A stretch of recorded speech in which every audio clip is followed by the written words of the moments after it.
Well, we're about to hit our 4-year anniversary, and the show is going really great from what I can tell. The numbers have been excellent. We are one of the top 10 original programs on the web consistently on a monthly basis. It's very gratifying because we're up against entertainment, sports, general news shows, and we're obviously focused on the economy.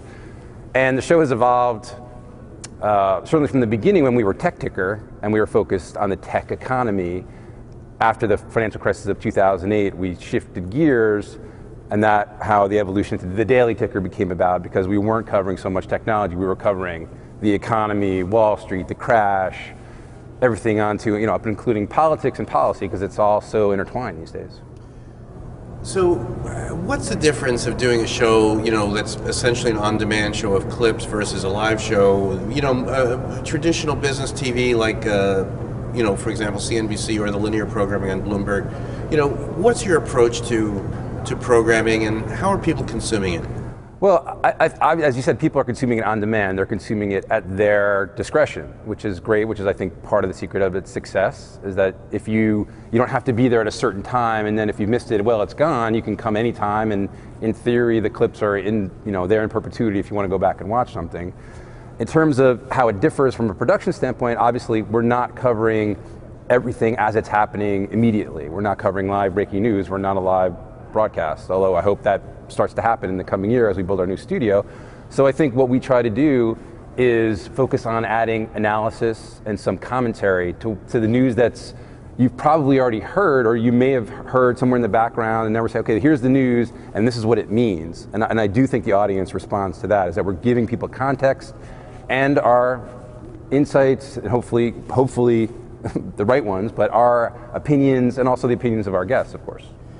Because with financial news, particularly for people during the workday or the markets are open, why do they want to click on a video as opposed to just reading a wire story or a blog post? What makes compelling video for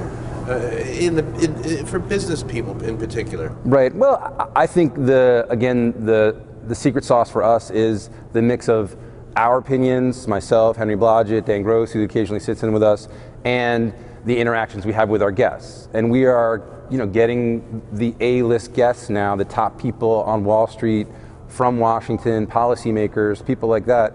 And our format is such that we're able to have a real conversation with these people. It's not a 30-second or 10-second soundbite and then they're done, or there's 6 other people shouting over them.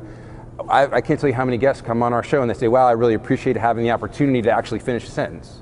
And they're only half joking when they say that, because I think a lot of other programming is that sort of battling talking heads thing, and we don't do that. And I think the audience is a little tired of that and wants more depth. And I think, and I hope that's what we bring that some other outlets don't. So Aaron, you're here nominated for the IAW TV Award, and that's a cool thing to be nominated.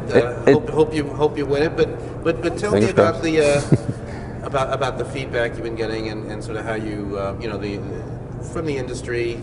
Evidently, your bosses like what you're doing. I hope they do. So, but tell me how you feel about it and where the show might be going. I do feel really, obviously I'm gratified that we're nominated for this award.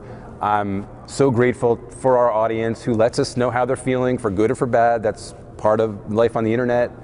We hear a lot of the criticism, but we also hear a lot of the compliments and the encouragement, and that's really incredibly gratifying to me personally. I've been doing some segments called Taken to Task the last half of last year, which are sort of my editorial pieces, my little homage to Andy Rooney is how I think of them. And I've gotten a lot of emails specifically about those from viewers saying, hey, we like that, we want more of that, tell it like it is, give it to them. And even here at CES, I've had a handful of people, not swarms of people, but a handful of people come up to me and say, hey, I really like your stuff. And that is incredibly gratifying to me, because obviously these are high-end, smart people who I think get what we're trying to do and they appreciate it. And one last question, Aaron. If you were to sort of, tell someone who's starting a news show, a business show, or a news information show, or a program, an on-demand, non-linear program, let's say, what would you advise them in terms of programming? The personality of the host is important, but what are some tips to sort of be successful as a news producer on the web? Right, well, again, you have to understand the fact there's so many news outlets out there that there's no way you can cover every story. So pick the stories that you think you can really add something to, whether it's breaking news on that beat or analysis, whether you're an expert in a particular field. Focus on the things that you really know and care about and can bring something to the audience that they can't get somewhere else. Because if you can bring something unique, then the audience will find you. Fantastic. Well, Aaron, great to see you, and good luck tonight. Thank you very much, Andy.